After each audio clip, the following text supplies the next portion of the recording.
Coming up on our 8th anniversary report, our first legal dispute with a trade association, the sad loss of an industry legend, running out of stock, and celebrating serving many customers from many countries. Stay tuned.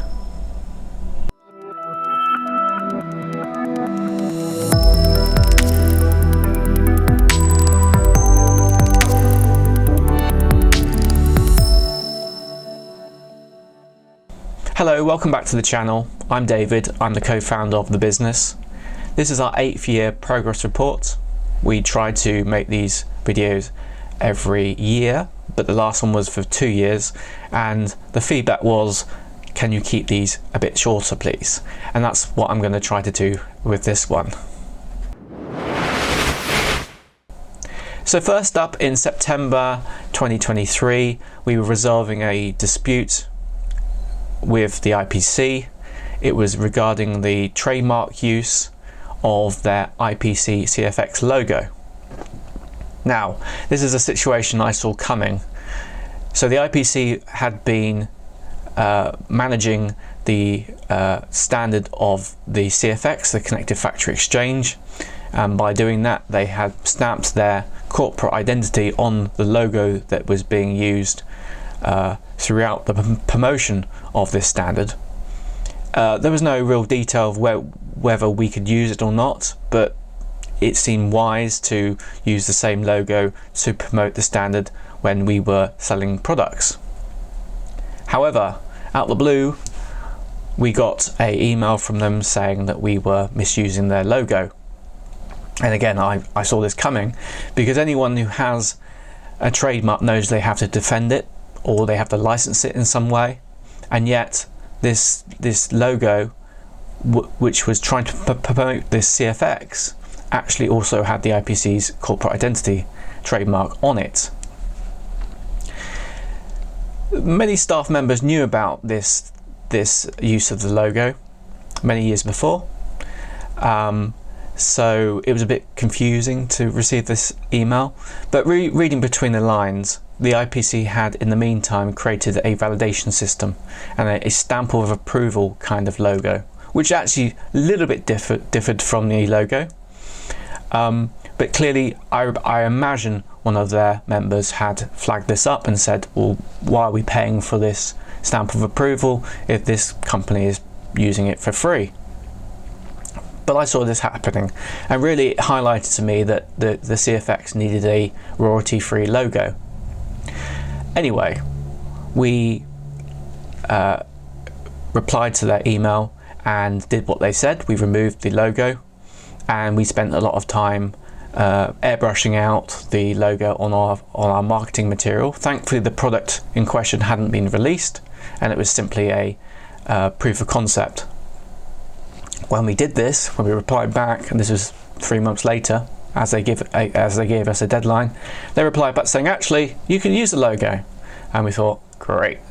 But really, it still highlighted that their ducks are not in order, and they needed to really create a logo that was royalty-free and available to the community. So that's what we've done. We've created a logo now that the community can use, and we've donated that to the cause. Essentially, it's the same logo without the IPC trademark on. So that has now been resolved. But they still haven't really made it clear when and where you can use the logo, and there's a blog of what happened, and also a blog to get hold of our attempt at creating a logo for the CFX. In my view, it spells out what the CFX is, because it uses the text of the Connected Factory Exchange rather than just letters. At the same time as the trademark dispute, we were removed from the supporter page of the CFX on the IPC's website, and we questioned this, and the reply we got back was, we are only listing members that are currently active in supporting the CFX. Well, in our view, supporting the CFX is actually using the CFX. We're not a manufacturer of equipment, we're not a MES supplier, So it's very difficult for us to suggest improvements to the standard. All we can do is actually support it in the sense of use it and promote it to our customer base. But anyway, this is an old school business practice, which is you have to be shown to be seen. And so we went to IPC Wintercom in Barcelona. So from our point of view, it was a bit of a waste of time. It was to show your face, it was to ask questions and so forth. And actually, the result of the meeting there was really a presentation about CFX. It wasn't actually about contributing to it. There was no A team. So we went away from it feeling like it was a bit of a waste of time. However, first of all, my sister lived in Barcelona, so that was a personal reason to personal positive to go out there and have go for a trip to Barcelona. But then sadly, on the Saturday after, this was held on the Monday, Saturday after, industry legend Michael Ford died. And I don't know the background or surroundings or whether he had health issues or anything like that. From what I read, it was completely a bit of a shock. But it did really, it was shocking. It was shocking because Michael was one of those people that had bought the t-shirt, bought the t-shirt. He knew about all the business politics in the way that would prevent standards from being achieved. Common one being it being sold, being something that you had to buy. He was someone that I didn't know on a personal level, and I had come across when he was working at Mental Graphics, and he got my respect because he was a manager, but he was also an engineer. He was a marketeer. He did everything. He was currently working for Aegis Software, and so he had to play the role of being impartial. He was the chairman of the CFX, and over time I would like to got to know him a bit more. But he was a great communicator, he was someone, as an engineer myself, I like to say things once and move on. He was someone that was able to rephrase to different audiences and promote the same things. And as I said, at Wintercom, he was the person who was giving the presentation around CFX. So while the trip of Wintercom seemed a bit of a waste of time, I was pleased that I saw him for the last time, and I hope his legacy continues of the CFX, and I hope there's more people like him in the community that can step up and take his place. But so that was very much sad to hear. And I remember being at the gym at the time, reading the news on LinkedIn, and I was at the gym for a good hour just staring at the news, and it took me back by very much surprise, and I think it took everyone back by surprise, because he was very well known, and he was able to put himself out there with the interviews that he conducted, and thankfully there's lots of him saying the right things, lots of him speaking about the future and being completely correct about it. So I hope that his legacy lives on. The next thing that happened, and this is not a great move for a startup business and a business that is relying on the income of a product, is we ran out of stock. Now, we ran out of stock obviously because we were very successful in selling that stock, but also there had been a improvement that I had wanted to create on the product, a hardware change, and so I put off making this improvement. So anyway, I went back to the current supplier of our hardware with a few improvements and issues we were having, and I knew what I needed to be done, but at the same time I wanted to delegate the problem back to them. I want to say, this is the problem, or these are the improvements. What do you think? After some time ping-ponging between the supplier, and unfortunately throughout my time of using the supplier, I've been always interacting with, rather than the engineer who's been doing the task, going via account managers, or people, essentially admin staff. And I've worked out that in the time I've worked with them, I've had 5 people, and so the only common relationship I've had with the company really is the actual engineer that does the work, which is a bit of a tell of if you want to get stuff done, just assign your worker to the customer, really. But I completely understand design of electronics is not what they do day in, day out. They manufacture. Anyway, we finally come to a new design, and they come back to us and say, actually, we don't do design anymore. I thought, you could have told me that before, at the start.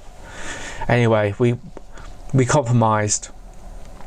We came up with a solution of it, and obviously I begged them to just do it this one time. So they were doing me a favour, and the previous time they were kind of doing it as a guinea pig, so clearly it hadn't worked out for them, or most likely they haven't got enough business going down the design route. So I begged them, and they agreed to do this just this one time, the last time. Came up with a solution, got it manufactured, didn't solve the problem. And yet the testing was quite simple. I tested it in a matter of seconds, and I was like, why haven't you tested this? So there's a bit of blame game that went on after this point, and the manager in question didn't really reply to me. I find out later on, many months later, that actually she was on maternity leave, and so that explains the reason why that happened. But it was a situation where, you know, I expected someone to be professional, I expect them to take the hit, and yet the thing I learned from this is my gut said this was the solution, and ultimately it was the solution. So anyway, we finally pick up the new, after this being delivered in April, we finally get the new product in July. So that was a bit of a panic station, because yes, the business is now trading directly off product sales, and I had mucked up there and had run out of product. More positively, we employed our first member of staff. Alex is very grassroots level. He's not technical. He's joined us as an apprentice production manager. He's assisting us with final assembly of our products, and we hope that we can progress his time with the business into a more technical skills role. But at the same time, we are a physical business, so he's helping greatly in assisting us with final assembly, and we hope to move him on to fulfilling orders and helping out with our sister company, Smart Factory Direct. He has started to become the contact for customers when they ask us to fulfill orders, and that was a great achievement, to delegate tasks to him and to separate the roles of the business. Finally, at the end of the year, we celebrated serving 20 plus countries. This was published in the local paper where we are based, and also I created a blog on the topic.